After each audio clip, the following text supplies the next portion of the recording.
A lot of people think that money might be the biggest barrier to overseas travel, but I think we kind of disagree.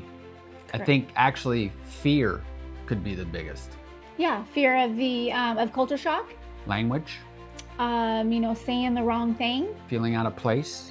Absolutely, it's a I big think one. I think these fears are completely understandable. And today we want to talk about why that fear exists and why it shouldn't stop you from traveling overseas. We're Brian and Jody, and we're preparing for a life of slow travel, staying longer, moving slower, and seeing the world with intention. Come along with us as we take you on the journey as we plan, explore, and build a long-term travel life together. So what does culture shock actually look like?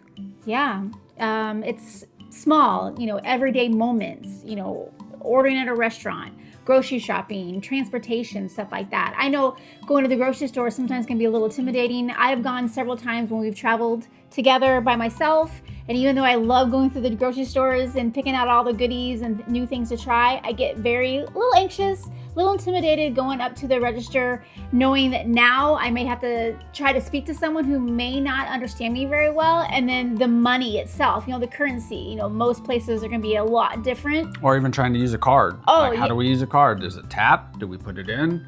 Correct. So yeah, I get really intimidated, but I usually make it through, and a smile and saying hello or goodbye or thank you in that language goes a long way. Culture shock can look, maybe you feel slow, like you're going to be too slow wherever you're at. Things are going so fast around you, and you're trying to figure that out. But it's really not that dramatic. It's not as dramatic as you think. You may feel a little awkward at first. May take a little more mental energy while you're over there, but the key idea I think we want to get across is that most of culture shock is an adjustment. So now we're going to talk about the biggest thing that might stop people from traveling that goes along with culture shock, and that's language barrier. Yeah, if I don't speak the language, how can I communicate with people when I am out and about? So it can be very intimidating and very scary for the first time. And I think the biggest thing that I want to get across is, for one, don't be scared of it. Number two, start off in a place that is going to speak, some English. And I think Europe is a good jumping off point for that. I think we've learned that most of Europe that you go to are going to have signs in English and in whatever language that they're at. Directions, menus, all of that good stuff. You don't have to be fluent in it, but they're going to have English. Right? Yeah, it helps out quite a lot. Bigger cities in Europe and stuff like that, you'll find a lot of people who will speak a little bit of English so that you can get by and you feel more comfortable and at ease when you're trying to order something or purchase something. And we'll talk translation apps. Whenever we were where were we? When we came out and I was trying to get that taxi cab and he spoke no English whatsoever. Was it Greece? It was Greece. Yeah, so we were in Athens. Greece is the hardest. Yeah, we were in Athens. Greek is a very hard language to learn. And so anyway, we'd come out of a train station. I was looking for a cab. I couldn't find one, and there was a cab down the street. I walked up to him. He was actually eating lunch, and I felt bad. He rolled his window down. He spoke no English, and I got on Google Translate, said, "Hey man, we need a ride. I'll pay you extra," basically. And it translated it to him. We jumped in the cab and he brought us back. So it might have been the best taxi ride we had the whole entire way there. He was super nice and spoke no English whatsoever. So there are ways around, and I always talk about pointy talkie.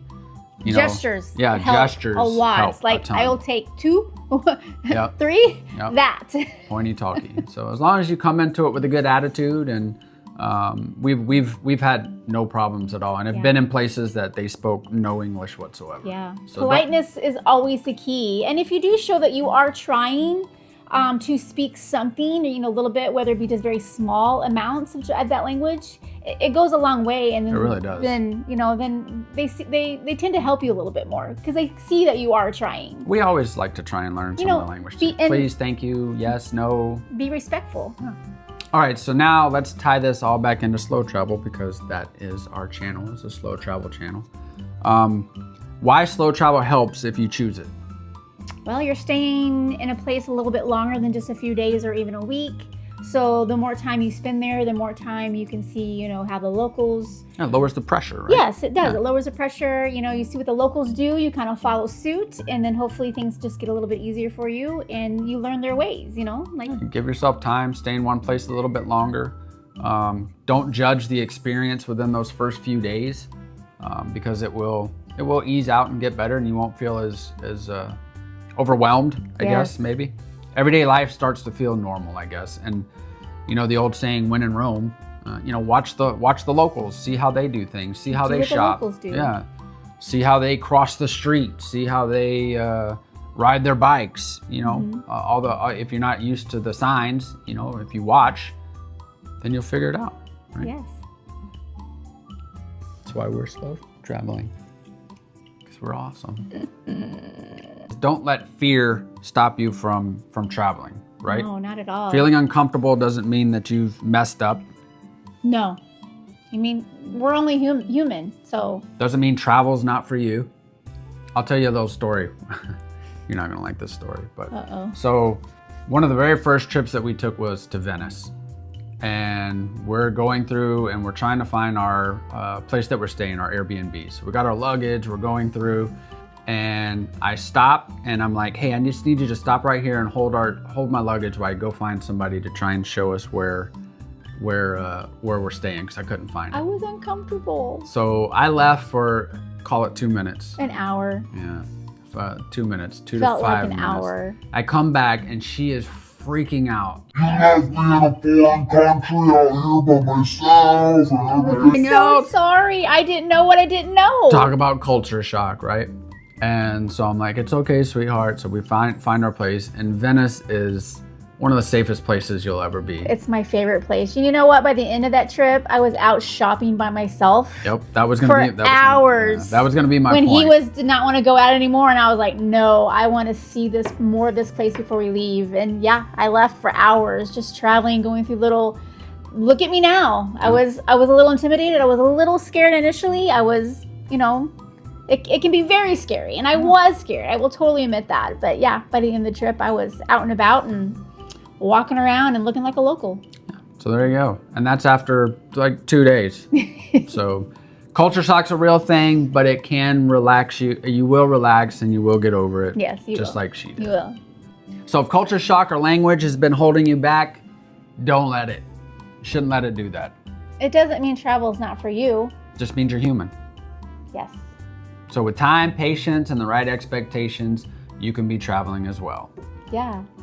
And please subscribe. Yes, please if you already subscribe. haven't. Comment. We would love to hear any comments or things that you guys have experienced with your travels. We're getting very close to leaving. I So can't if you're new to the channel, we are about to embark on a journey for about 9 months this year, going to all kind of different countries. And we'd love to take you along for the ride. And for now, we'll say Ciao. adios, Anio. gule gule, I gotta look at this one. Miro Pupshim arrivederci. and Alvidazane. That is goodbye in all the countries that we'll be in this year. Yes, we're learning. And as always, Wherever your compass leads. may it take you somewhere unforgettable. Okay, we might have to do that again. Why?